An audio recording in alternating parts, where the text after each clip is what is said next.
Hello friends मु Romario आपण मानक स्वागत करुछि वेद विज्ञान यूट्यूब प्लेटफॉर्म को। आज आसतु आलोचना करिबा सौर जगतर सबुठारु उत्तप्त ग्रह किए अटे। हाँ आज्ञा, जेतेबेले सबुठारु उत्तप्त ग्रह प्रश्न उठिଥାଏ बुध ग्रह कथा निश्चित मनक आसते कहीं बुध सूर्यंकर सबुठारु निकटतम ग्रह अटे। वास्तव में शुक्र ही सबुठारु उत्तप्त ग्रह अटे जार हारारी तापमात्रा 468 डिग्री सेल्सियस अटे। आसतु आलोचना करिबा एपरि काहेकि होइଥାଏ।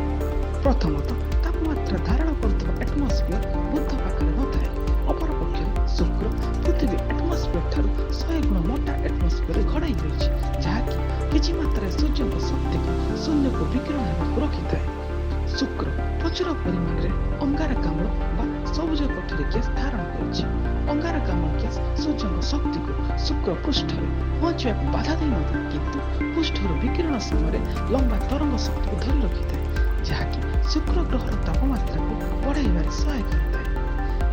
मुख्य दुईटी कारण जहाँकि शुक्र को सौर जगत में सबुठारु उत्तप्त ग्रह को विवेचित कर। आपन को जदि आम वीडियो पसंद आसला लाइक शेयर कमेंट करने को भूलिबे नहीं। धन्यवाद।